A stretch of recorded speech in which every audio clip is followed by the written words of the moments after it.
Selamat siang rekan-rekan sepelayanan, seperjuangan ya. Kita mungkin sudah dengar kita tidak boleh promosi soal uh, khasiat produk, tapi tidak ada yang bisa menghalangi kita untuk mengedukasi masyarakat. Jadi percayalah ya pada produk kita.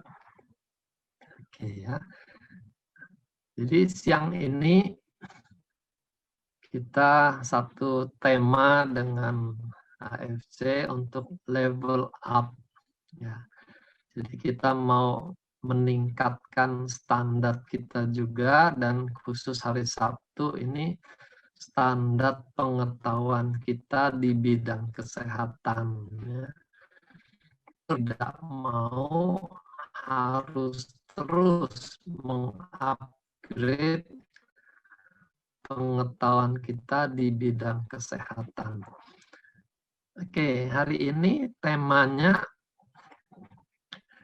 suatu yang boleh dibilang kontroversi daripada yang umum dikatakan. Ya. Jadi umumnya kan kita sering kan, ya. Oke. Nah, ini kita sudah sering dengar juga dalam kehidupan sehari-hari. Ya. Awas makan telur, nanti kolesterolnya naik, gitu ya. Nah, belakangan ada temuan bahwa kolesterol dari makanan itu pengaruhnya tidak banyak untuk kena oleh badan sendiri. Nah, silakannya temuan ini membuat masyarakat juga jadi lost control. Oh, nggak apa-apa ya kalau gitu saya makan telur banyak-banyak aman gitu ya. Nah, ini juga ada tensinya naik gitu. Banyak makan gorengan, kolesterol, trigliserid juga naik gitu. Nah, bahkan makan buah dan sayuran pun sekarang disoroti gitu. Wah, itu bagaimana pestisidanya, bagaimana pupuk kimianya gitu. Nah, terus kita kalau bilang oh ini gitu ya. Nah, jadi kalau kita berprinsip Anda adalah apa yang Anda makan, kita bisa pusing dengan semuanya ini gitu ya. Kalau begitu, saya boleh makan apa kalau semuanya dilarang? Ya, ini jelas pertanyaan yang sangat mengganggu kita. Kalau lihat menu begini, kita sedang pesta, apalagi orang Chinese kalau istilahnya makan 8-10 macam begini, bagaimana ditolak? Kan nggak boleh juga membuang-buang makanan yang sudah disajikan. Periksa oleh besok semua.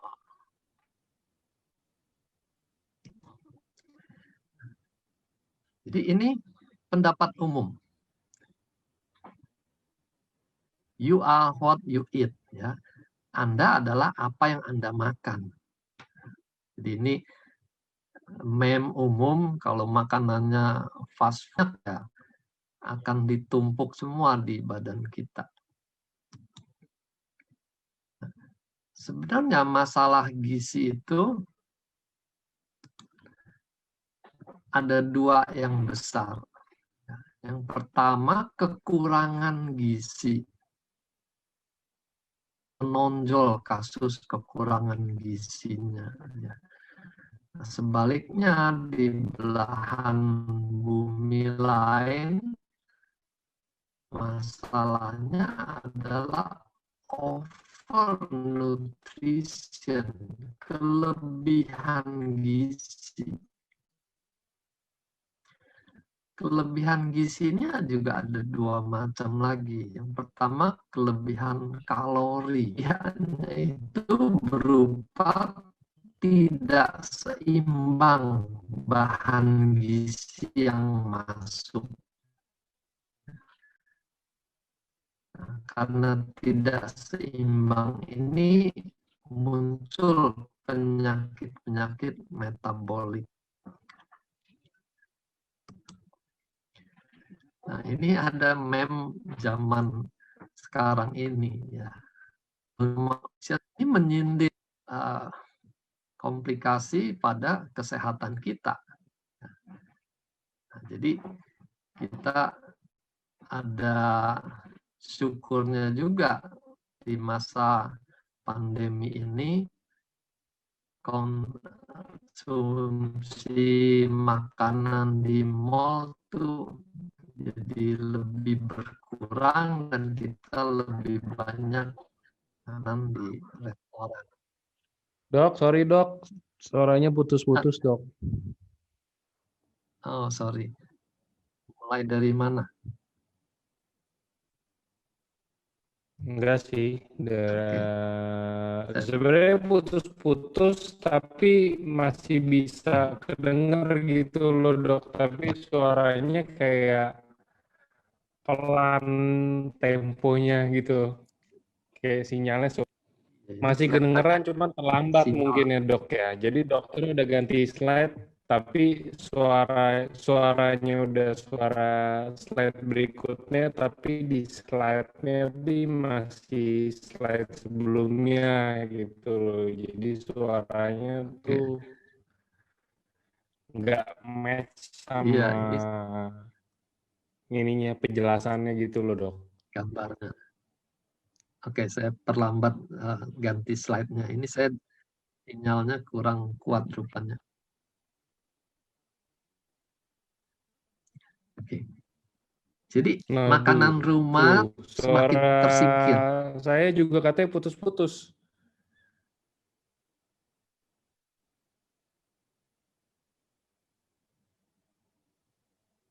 Ya, oleh makanan restoran. Ya. Nah, ini terkait dengan kepentingan industri makanan. Oke. Jadi kita pengalaman kalau pesan makanan di restoran itu, khususnya yang cepat saji ya, kita akan ditanya apakah akan di-upsize kentangnya itu, french fries-nya akan diperbesar. Ya. Jadi harganya naik sedikit, tapi jumlahnya lebih banyak. Nah, orang akan mudah tergoda untuk meng-upsize karena dipikir lebih hemat. Padahal dengan upsize itu porsi makanannya jadi tidak bisa terkontrol, jadi lebih banyak. Belum lagi bicara kualitas nutrisinya. Kalau restorannya sepi, kita tidak tahu itu bahan makanan sudah berapa lama tersimpan di kulkas misalnya. Makanan populer yang kita kenal juga seperti hamburger, kentang goreng itu dikenal sebagai makanan yang tinggi kalori, tapi rendah nutrisinya. Nah, kalori berlebih inilah yang membuat lemak makin banyak sehingga terjadi obesitas. Batasan obesitas itu kalau body mass index itu di atas 30. Dan mereka temukan 20 tahun terakhir ini meningkat terus. Sepertiga orang dewasa itu sudah masuk di obesitas kalau data di Amerika. Bahkan anak-anak, balita pun sudah bisa terlihat kegemukan. Ya. Nah, ini terjadi karena pilihan makanan yang salah. Nah, ini obesitas gambar yang di tengah ya. BMI-nya, body mass index-nya sudah di atas 30. Nah, kalau yang sering ditampilkan di foto-foto itu sudah yang paling kanan biasanya. Lihat ini statistiknya, ini padahal baru sampai tahun 2002. Sudah kelihatan grafiknya naik terus. Yang hijau itu orang dewasa, yang merah itu anak-anak. Jadi anak-anak pun juga sudah makin meningkat kasus kegemukannya. Nah, ini semua statistik di Amerika. Kegemukan juga tidak memandang ras. Ya. Jadi kalau biasanya digambarkan di Amerika tuh yang kulit putih tuh makanannya lebih baik misalnya. Ternyata yang ras kulit hitam juga mengalami kegemukan yang lebih lagi. Jadi sekali lagi ini bukan masalah ekonomi, tapi masalah pilihan gizinya. Kalau makan kalori lebih banyak, otomatis akan lebih gemuk. Nah, ini meme lain yang menggambarkan kemiskinan di dunia dengan kemiskinan di Amerika itu bisa berbeda secara fisik. Jadi banyak kejadian di Amerika orang-orang yang tunawisma itu misalnya gemuk-gemuk. Jadi ini karena sudah terjadi tumpukan kalori berlebih sejak masa muda. Nah, bagaimana dengan di ASEAN? Nah, garis titik-titik ini garis rata-rata, garis tengahnya ya.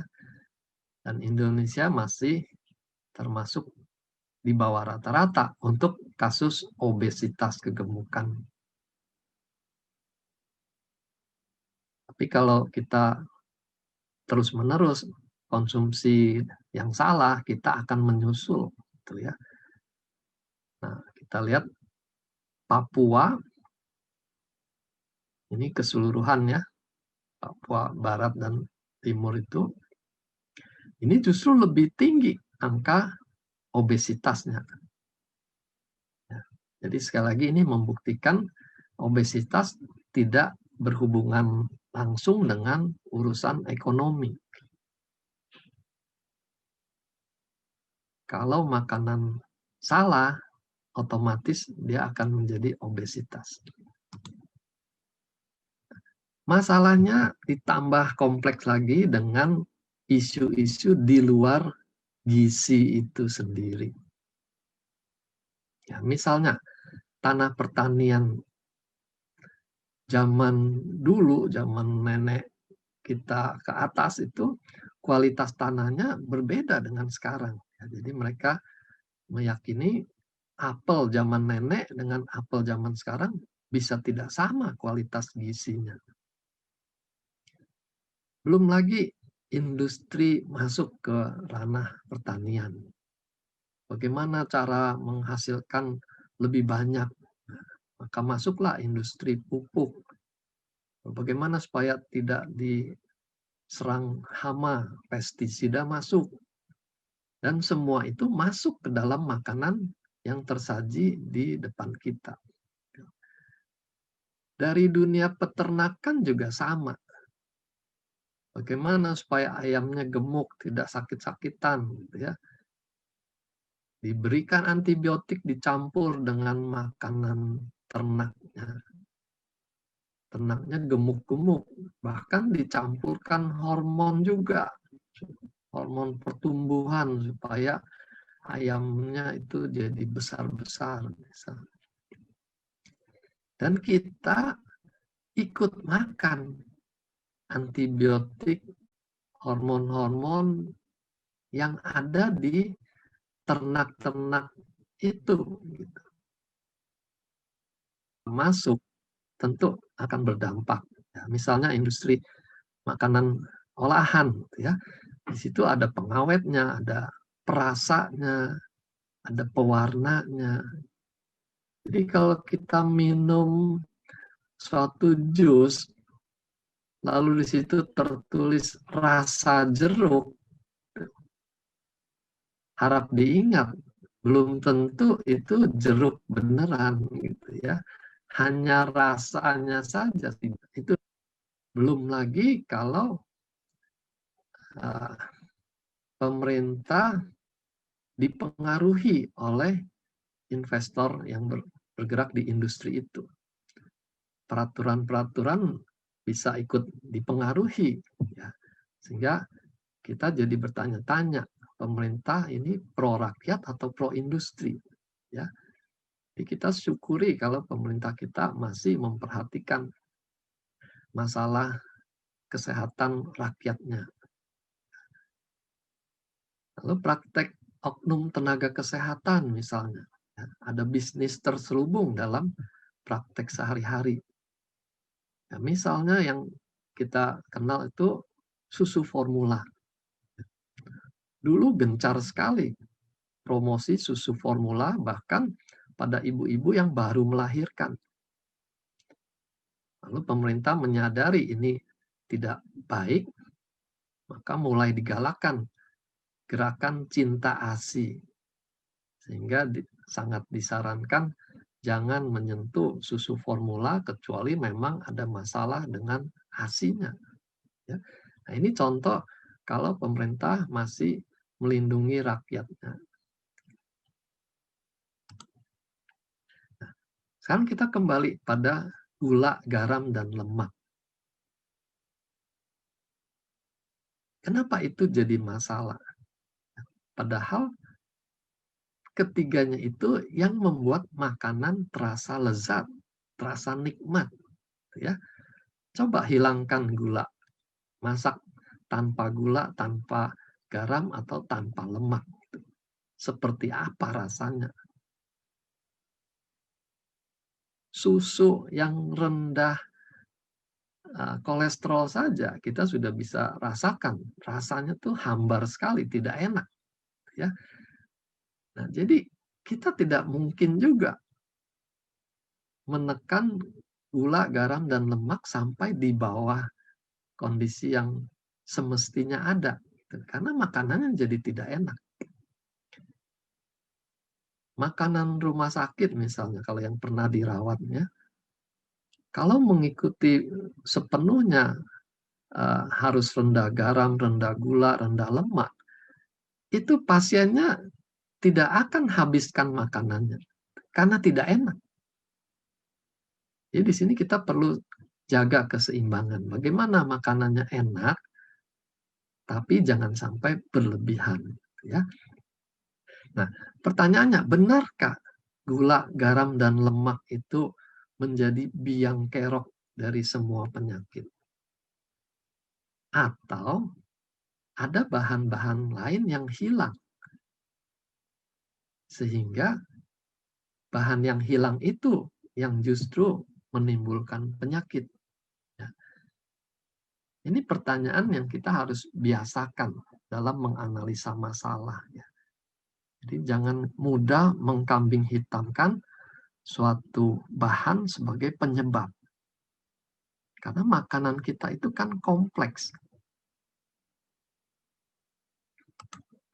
Ini contoh klasiknya. Kita mengenal gula pasir dibuat dari tebu. Ya. Lalu mereka mensurvei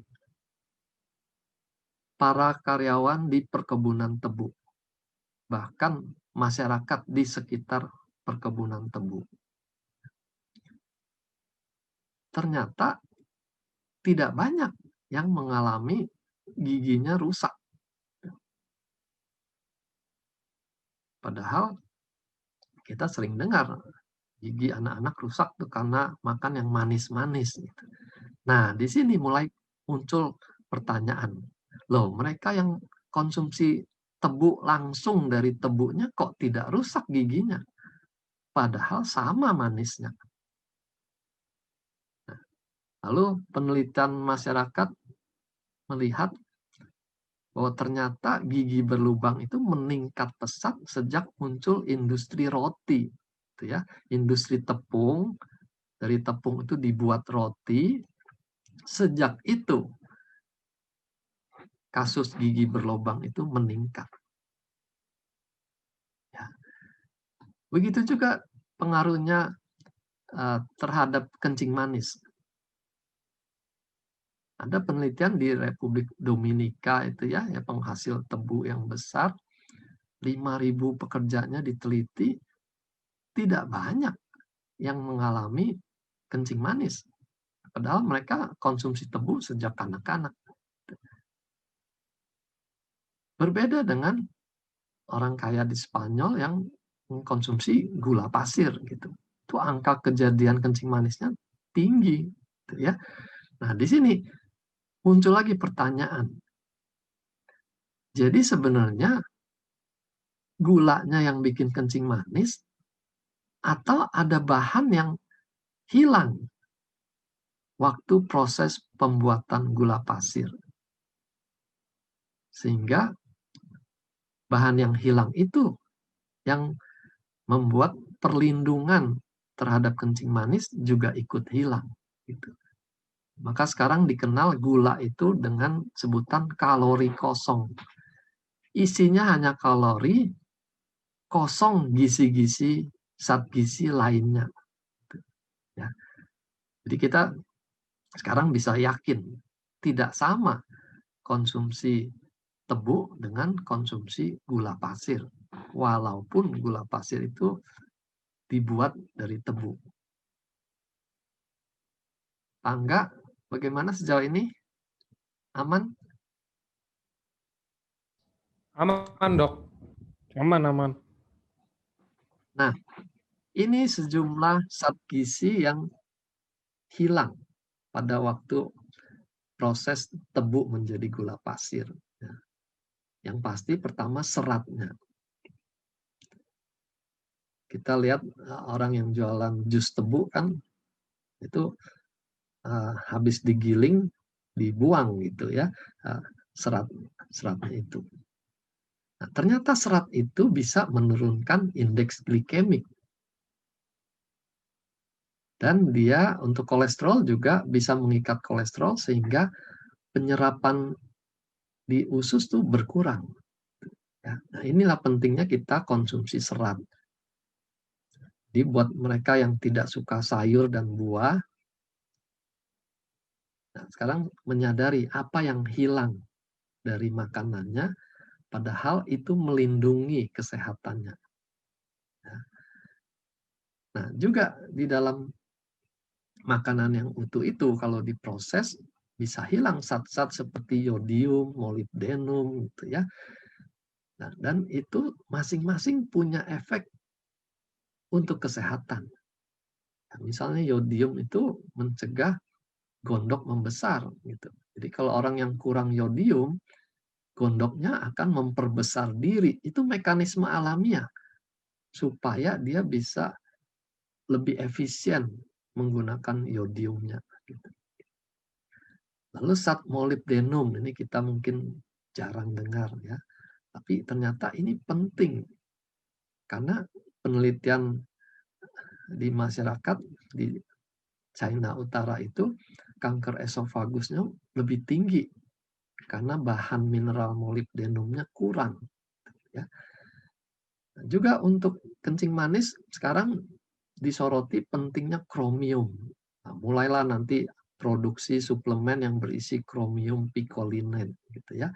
Ternyata bahan ini penting untuk mekanisme kerja insulin pada tubuh kita gitu ya.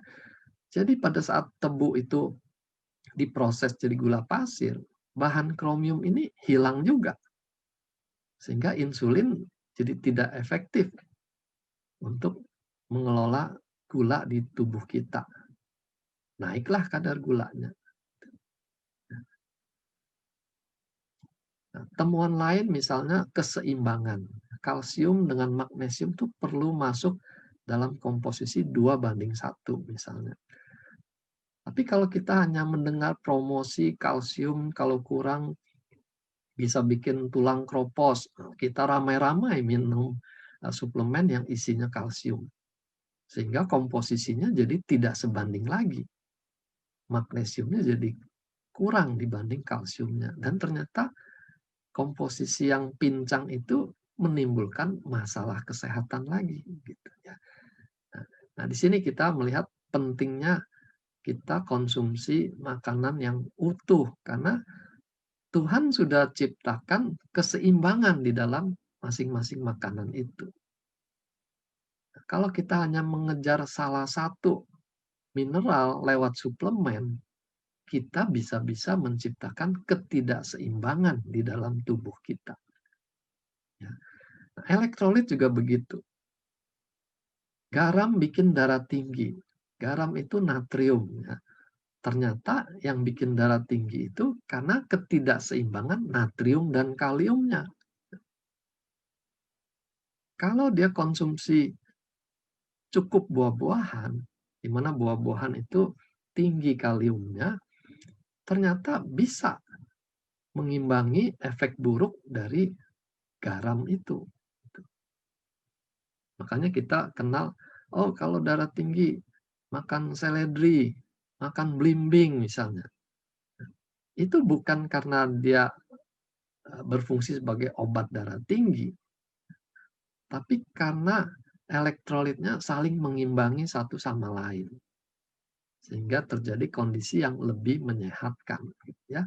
Nah, dan yang paling penting juga, kalau makanan itu diproses, apalagi dengan pemanasan, maka semua enzim yang ada di dalamnya itu akan rusak, akan berkurang banyak. Dan enzim itu penting sekali bagi metabolisme kita. Ya. Nah, ini penting kita perhatikan. Jadi selalu tanyakan bagaimana makanan sehari-hari. Makan sayur dan buah yang masih utuh tidak? Ya. Karena kalau dia jawabannya, wah saya nggak suka sayur. Bahkan ada yang tidak suka buah. Gitu. Lalu dari mana enzimnya itu dia dapat? Karena enzim hanya ada di makanan yang alamiah. Jadi kalau dia sakit-sakitan, tidak heran. Itu pilihan dia untuk menjadi sakit. Karena tidak mau makan makanan alamiah. Dan kita tidak bisa mengejarnya dengan suplemen. Ya. Karena enzim itu tidak bisa dibuat di dalam pabrik. Pasti rusak. Dan kalaupun bisa, itu tidak lengkap. Ya, jadi kita butuh enzim yang lengkap dari makanan yang masih utuh. Nah, ini saya mau ajari cara membaca indeks. Ya. Kita kenal ada glycemic index, ada glycemic load. Ya. Yang aman itu adalah yang warnanya hijau. Yang warna merah itu tidak aman untuk orang yang kencing manis khususnya. Ya. Nah, buat kita yang sehat juga tidak aman karena kita mengundang risiko kencing manis. Nah, ini saya mau bandingkan, kita lihat potato chip, ya, kentang goreng itu, French fries yang kita makan kalau kita ke bioskop itu, dibandingkan dengan gula, sugar. Nah, di sini lihat, potato chip ada di jalur hijau. Gula itu di oranye, sudah mendekati jalur merah. Tapi kita konsumsi gula tidak bisa terlalu banyak. Ya. Minuman terlalu manis juga tidak enak. Jadi pasti kita akan ada batasnya konsumsi gula itu. Tapi kalau konsumsi kentang goreng, karena kita mungkin berpikir, oh kentang itu kan ciptaan Tuhan, gitu, aman-aman saja untuk dimakan. Dan kita konsumsi sepanjang film itu diputar misalnya. Di upsize lagi waktu beli. Lebih hemat, alasannya lebih hemat kita upsize. Maka hasil akhirnya, glycemic load-nya itu bisa lebih banyak dibanding gula pasir. Sehingga hasilnya jalur merah. Ya. Nah, ini penting. Jadi kita hati-hati membaca makanan yang kita konsumsi ini. Di bawah kita lihat semangka. Semangka itu kalau dari glycemic index tuh tinggi. Ya, jalur merah dia 72. Maka kita akan bilang yang kencing manis, jangan makan semangka. Manis itu, gitu ya. Nah, padahal kalau dilihat proporsinya hanya satu mangkok, dia ada di jalur hijau. Gitu. Kalau kita tidak makan semangka sama sekali, otomatis kita juga tidak makan semua zat gizi yang ada di dalam semangka itu. Gitu. Ya. Jadi jangan sampai kita terlalu ekstrim. Ini jangan, itu jangan, padahal itu bahan mengandung zat gizi lain yang bagus. Gitu. Ya. Memang semangka itu manis, ya kita batasilah jumlahnya, jangan banyak-banyak. Bagaimana membatasinya? Makanlah semangka yang dipotong. Karena kita juga nggak bisa makan banyak-banyak. Tapi kalau semangkanya di jus, hanya airnya saja yang kita minum, ya otomatis akan lebih banyak gula yang masuk ke dalam. Ya. Nah, itu pentingnya, jangan semua buah tuh di jus. Makanlah buah potong. Supaya ada batasnya juga. Oke ya, itu sepintas mengenai glycemic index dan glycemic load. Jadi nutrisi umum yang kita butuhkan untuk hidup sehat itu harus cukup lengkap. Ya. Karbohidrat, protein, lemak itu termasuk makronutrien. Kita konsumsi dalam jumlah besar, 200 gram misalnya. Kalau vitamin, mineral itu dalam ukuran miligram. Ini sudah masuk mikronutrien istilahnya. Jumlahnya kecil, tapi peranannya besar. Sementara yang makronutrien itu biasanya orang kaitkan dengan nendang, gitu ya. Oh, makanannya nggak nendang, karena jumlahnya dia butuh banyak. Selain vitamin mineral, tadi kita sudah singgung, enzim itu wajib ada. Ya, dan ini hanya ada di makanan yang utuh dan sebisanya yang tidak kena panas.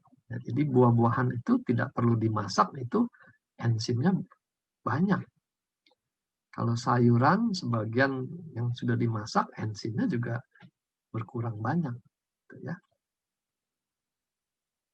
Lalu biji-bijian, kacang-kacangan, itu semua kaya dengan mineral dan bahan-bahan gizi yang mikro tadi ya, seperti molibdenum, kromium, itu semua ada di bahan-bahan ini. Jadi kita perlu makanan yang beragam. Ya. Lalu antioksidan, ini juga kita butuhkan untuk menangkal radikal bebas. Serat, walaupun tidak ada gizinya, tapi dia penting untuk menjaga kesehatan usus dari kanker dan juga mengikat gula dan lemak di usus supaya tidak masuk ke dalam darah semuanya. Ya, itu pentingnya serat. Lalu belakangan ditambahkan lagi pentingnya prebiotik dan probiotik. Ya, seperti yang diseminarkan kemarin, pentingnya probiotik buat kesehatan bukan hanya di usus kita, tapi juga di seluruh tubuh kita. Protein, ini kita perlukan untuk regenerasi sel. Sel itu butuh protein. Kalau sel rusak, sehabis olahraga misalnya, ada yang rusak, kita butuh lebih banyak protein. Makanya olahragawan itu makan protein lebih banyak daripada orang yang biasa-biasa. Ya, karena dibutuhkan untuk regenerasi sel. Lalu dari kalori yang masuk itu, 1/40-nya itu harus berupa protein. Jangan isinya karbohidrat semua gitu ya. Jadi kalau kita makan nasi lalu lauknya kentang goreng misalnya, itu karbohidratnya double, proteinnya kurang sekali.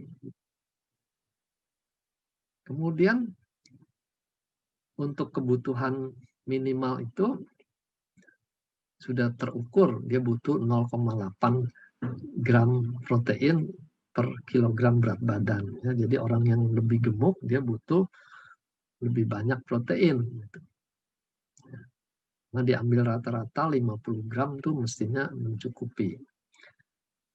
Lalu ditemukan juga bedanya protein dari nabati, dari tumbuh-tumbuhan, dan protein hewani. Protein nabati itu boleh dibilang lebih baik.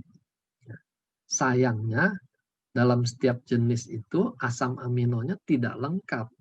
Sehingga diperlukan variasi menunya ya, supaya saling melengkapi. Sementara protein hewani itu lebih lengkap. Karena protein hewani dia makan berbagai tumbuh-tumbuhan. Ya, jenisnya lebih macam-macam sehingga waktu dia menjadi daging itu asam aminonya lebih lengkap. Hanya saja protein hewani itu nanti di darah kita akan bersifat lebih asam. Dan belakangan disoroti pH darah yang asam itu ada hubungannya dengan munculnya berbagai penyakit. Juga resiko munculnya batu ginjal itu lebih besar kalau dia makan makanan hewani. Apa dampaknya kalau kita kelebihan protein? Kalau kelebihan dibuang protein itu karena kan tidak dipakai untuk membangun sel gitu ya. Kelebihannya dibuang, dia akan memberatkan ginjal. Juga asam uratnya juga lebih banyak buangannya. Makanya mereka yang asam uratnya tinggi diminta perhatikan keseimbangan gizinya. Jangan terlalu banyak proteinnya. Nah, protein dalam tumbuh-tumbuhan ternyata itu sumbernya banyak. Kita saja yang kurang kenal. Ya. Jadi kalau mau mengurangi protein dari hewan ke protein tumbuh-tumbuhan, kita punya banyak pilihan. Jadi kita butuh makanan yang utuh dan yang kualitasnya tinggi. Ya. Jangan makanan utuh tapi dipaksakan gitu. Yang tadi ya dengan macam-macam bahan tambahan supaya hewannya gemuk gitu. Bisa sumbernya dari hewani atau tumbuh-tumbuhan. Ya. Tinggal nanti keyakinan masing-masing. Buat yang vegetarian misalnya, dia tidak mau mengkonsumsi hewan karena itu mengorbankan nyawanya misalnya. Bisa, asal tumbuhannya yang dia konsumsi itu cukup bervariasi. Lalu kita tidak juga mau meninggalkan perkembangan teknologi. Nah, teknologi pangan itu bermanfaat kalau digunakan dengan benar. Jadi disinilah para ilmuwan melakukan research development untuk mengekstrak bahan-bahan gizi yang benar-benar diperlukan tubuh kita. Sehingga di zaman sekarang kita tidak bisa menghindari makanan yang high-tech. Ya, kalau itu memang bermanfaat buat tubuh kita.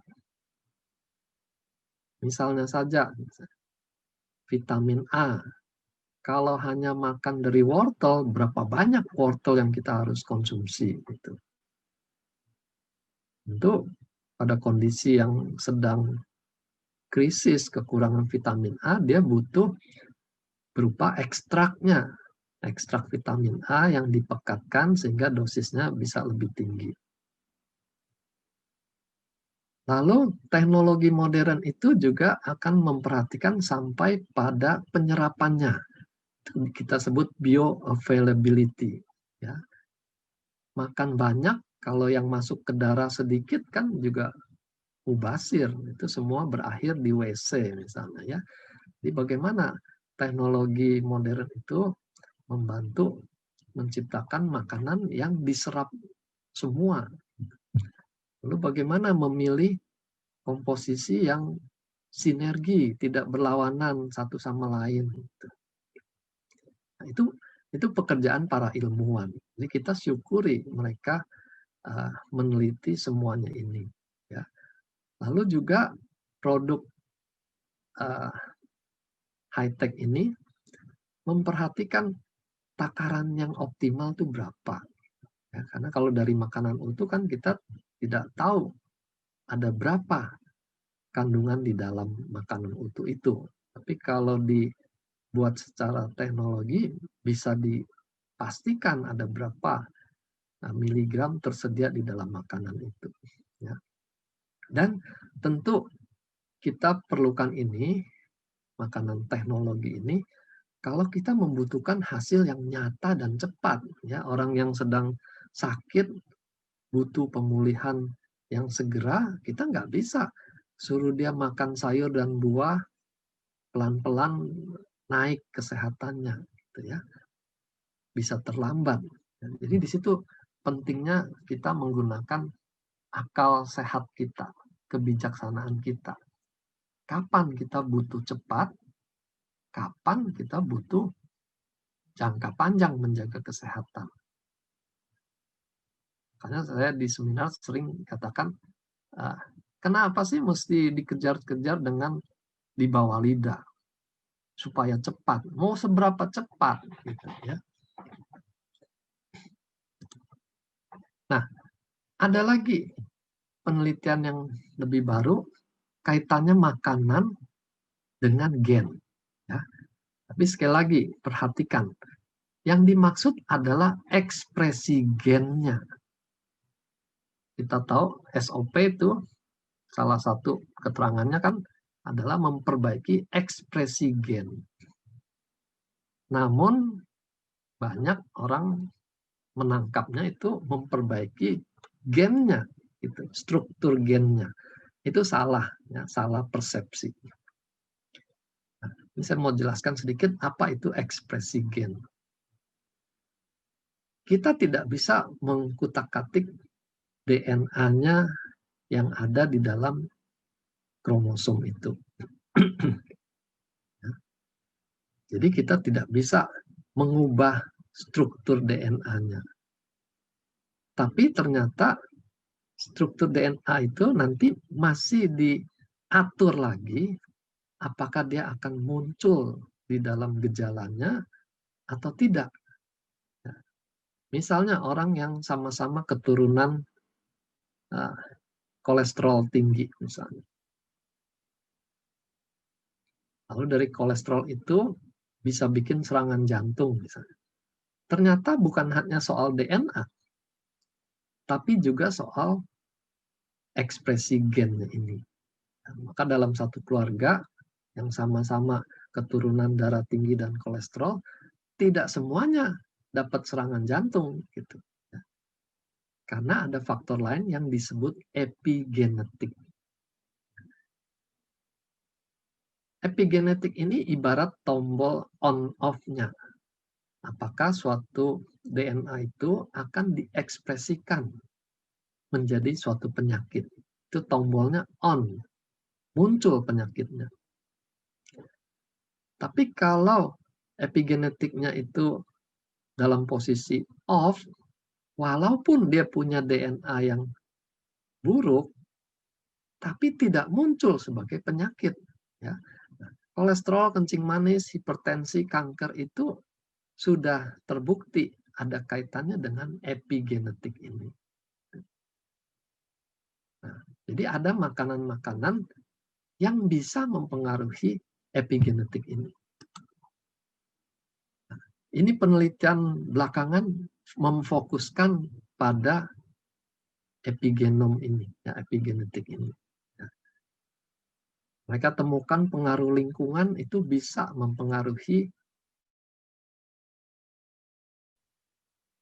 epigenetik itu menjadi on misalnya ya. Jadi kalau dia ada keturunan kanker, lalu dia juga merokok, maka gen kankernya itu akan muncul sebagai penyakit. Lalu penuaan, juga mereka temukan ada tombol on-off-nya. Makanya ada orang yang lebih cepat tua, ada yang awet muda terus gitu ya. Itu pengaruh dari epigenetik. Lalu mereka riset lagi, apa saja sih organ-organ yang dipengaruhi oleh epigenetik ini. Dan juga penyakit-penyakit apa saja yang muncul karena epigenetik ini. Dan yang menarik, penelitian ini membuktikan adanya pengaruh terhadap stem cell. Gitu ya. Nah, ini kita tahu stem cell nanti berhubungan dengan penuaan dan penyakit. Ya. Jadi stem cell kita bisa dipengaruhi oleh lingkungan termasuk oleh makanan kita. Nah, ini penyakit-penyakit yang muncul kalau epigenetiknya itu dalam posisi on ya, terhadap gen yang dia bawa dari orang tuanya. Kankernya bisa muncul, lalu penyakit Alzheimer, penyakit kegilaan ya, schizofren itu, autism juga bisa muncul kalau tombolnya ini on. Ya. Dan juga berbagai penyakit kronis tadi seperti kolesterol, lalu serangan jantung, kencing manis. Sekarang ini dunia sedang menyoroti kaitan makanan dengan penyakit ini. Nah, pada ibu hamil juga ternyata pengaruhnya besar. Kalau ibu hamil memperhatikan makanannya dengan baik, mengkonsumsi suplemen yang dibutuhkan, dia bisa mempengaruhi janinnya. Ya. Paling tidak janinnya itu semua dalam posisi epigenetik yang tombolnya off. Jadi walaupun DNA-nya diturunkan, tapi anaknya tidak sakit, gitu ya. Itu penting. Sekarang kita beralih pada produk kita, ya, Utsukushi. Kita sudah banyak bahas mengenai Utsukushi dan kita tahu kerja utamanya adalah di dalam sistem pencernaan kita. Ya. Jadi di sebelah kiri itu membahas sistem pencernaan kita ya, dari esofagus ke lambung itu muncul permasalahan GERD misalnya. Lalu liver itu kita tahu Utsukushi kita bisa membantu kondisi radang hati.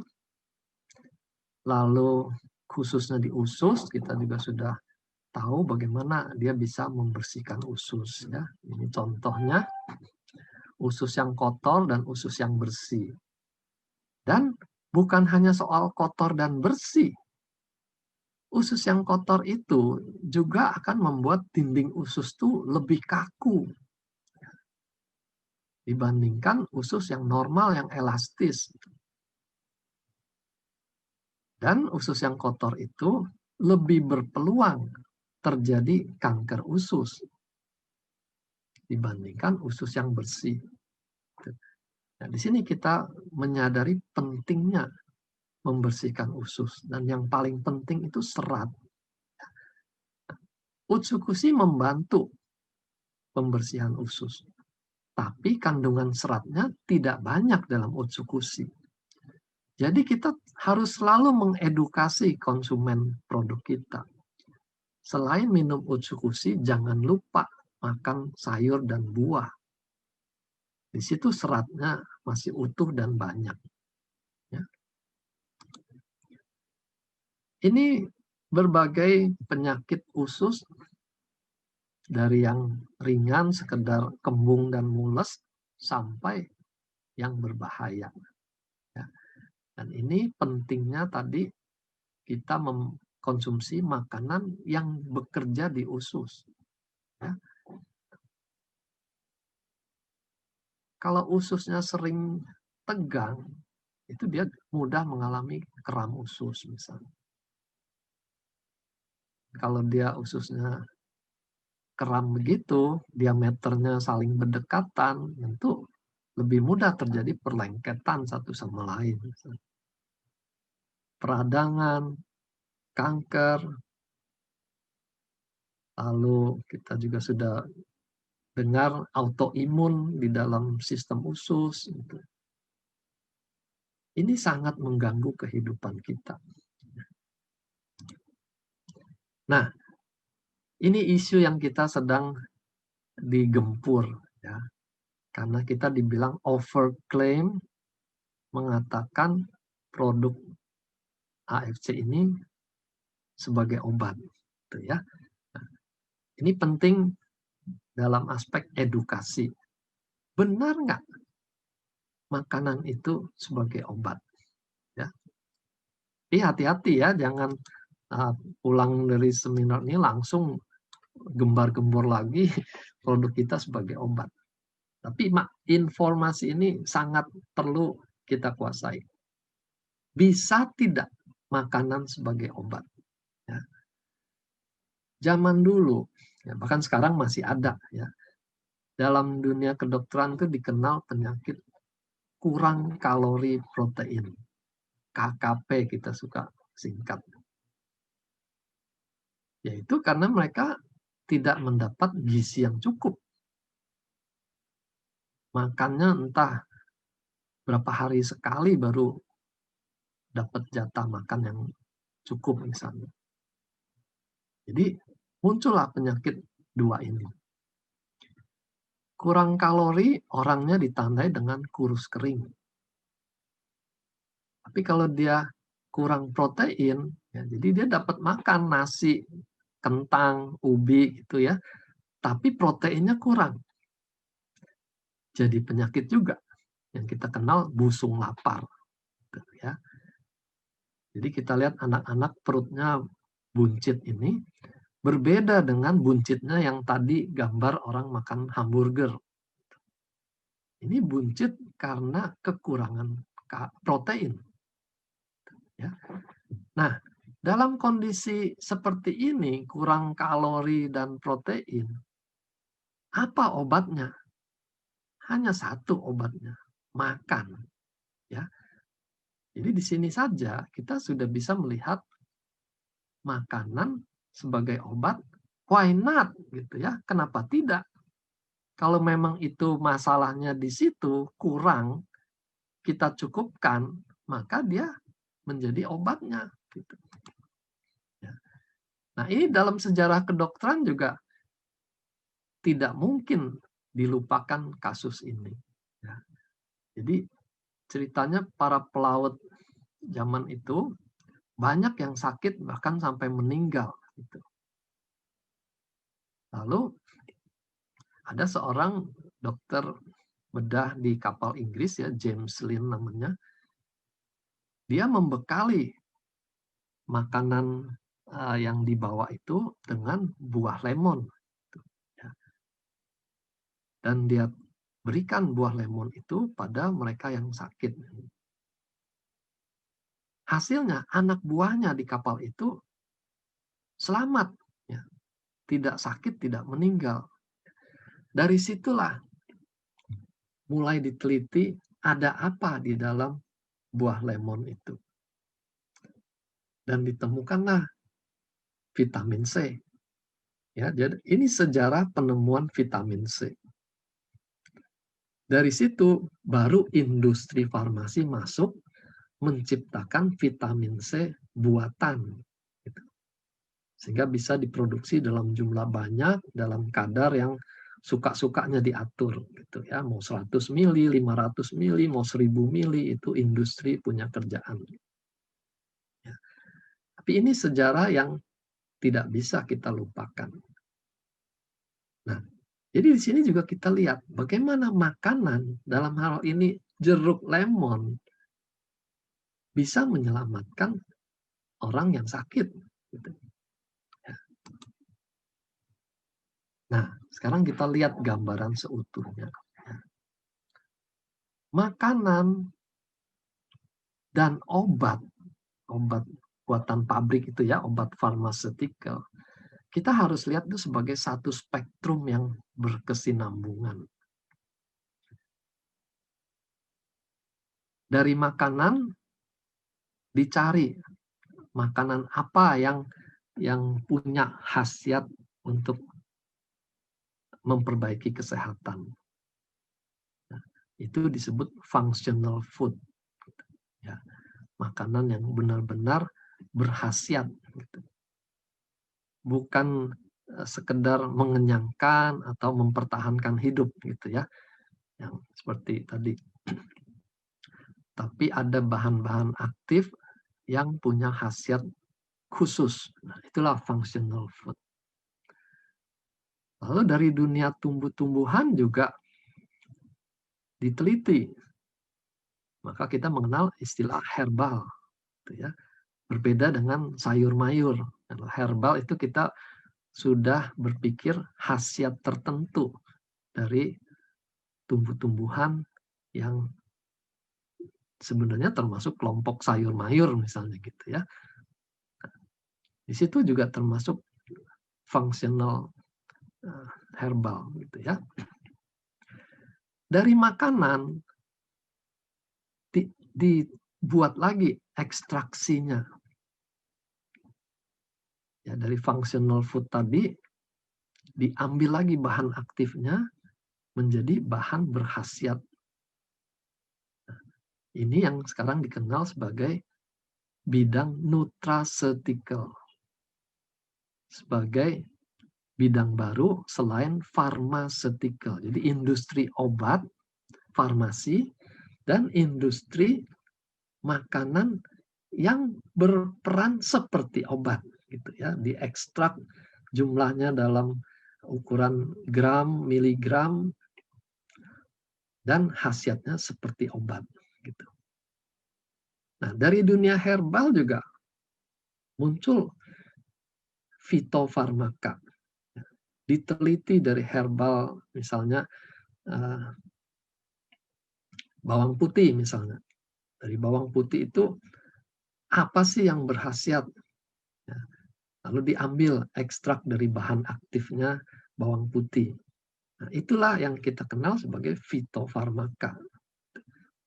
Ya, jadi ini semua sebenarnya satu kesinambungan. Kapan kita makan makanan yang utuh, lengkap, kapan kita makan obat, gitu. Ya, itu tentu kondisi yang berbeda-beda. Gitu. Ya. Tapi kita akan salah kalau memisahkan secara besar-besaran ini makanan, ini obat, gitu. Ya, itu secara keilmuan juga tidak benar. Ya, kita sudah lihat dari sejarahnya tadi. Nah, apa definisinya obat? Ini saya ambil yang gampang dari internet supaya semua bisa bandingkan ya. Apa itu obat? Obat adalah suatu medicine ya, medikasi atau obat-obatan atau substansi lain ya. Jadi ini definisi yang bagus sekali. Obat itu tidak melulu obat farmasi artinya. Ya. Substansi lain juga bisa. Yang mempunyai efek fisiologis. Ya. Efek fisiologis itu artinya efek yang membantu kesehatan atau kesembuhan. Ya. Kalau ditelan atau dengan cara lain dimasukkan dalam tubuh kita, ya kan bisa dengan cara salep gitu, atau bahan seperti koyo tapi berisi obat misalnya. Pokoknya cara apapun kalau dia masuk ke dalam tubuh, dia mempengaruhi fisiologi kita. Ingat ya, fisiologi itu tujuannya untuk perbaikan tubuh. Berbeda dengan definisi racun.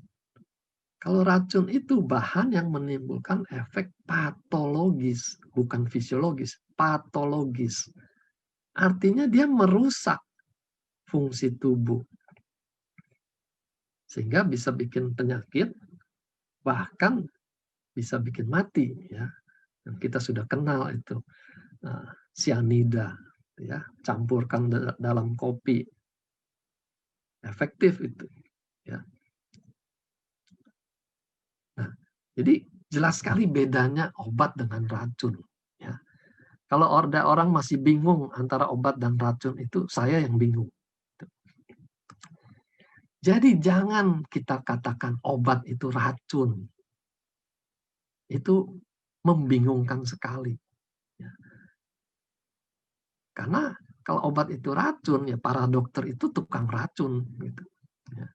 Gambar di sebelah ini, masih ingat nggak ini dongeng tentang apa ini? Nah, ini cerita dukun meramu racunnya dimasukkan ke dalam apel gitu ya, sehingga putri salju waktu makan itu keracunan dan sakit. Nah, jadi jelas sekali ya bedanya racun dengan obat. Kalau suatu obat menimbulkan reaksi negatif, itu kita sebut efek samping. Jangan bilang efek racun, ya. Itu efek samping. Makanan pun juga bisa bikin reaksi negatif, ya. Termasuk produk AFC kita sudah sering bahas. Itu bisa terjadi pada waktu efek detox muncul. Orangnya menjadi lebih sakit.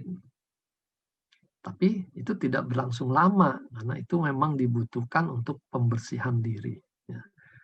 Reaksi negatif lain kalau dia ada alergi. Ya. Kalau alergi kita jangan dipaksakan. Maka penting sekali membedakan ini detox atau alergi.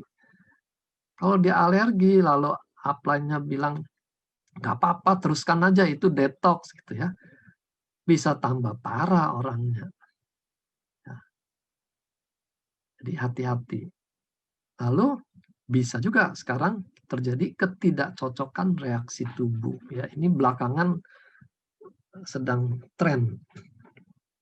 Ya, ternyata ada gen kita yang bereaksi berbeda terhadap makanan yang sama yang masuk ke dalam tubuh kita. Ya, ini dikenal nutrigenetik. Jadi reaksi tubuh kita terhadap makanan yang masuk. Sama-sama minum kopi, efeknya bisa berbeda. Yang satu merasa lebih segar, yang satu malah jadi berdebar-debar, tensinya naik, nggak keruan. Gitu ya. Nah, itu contoh nutrigenetik. Tidak cocok DNA-nya dengan makanan itu. Produk AFC juga sama. Tidak semua orang akan bereaksi sama. Ya, karena gennya tidak sama. Ada istilah lain nutrigenomik.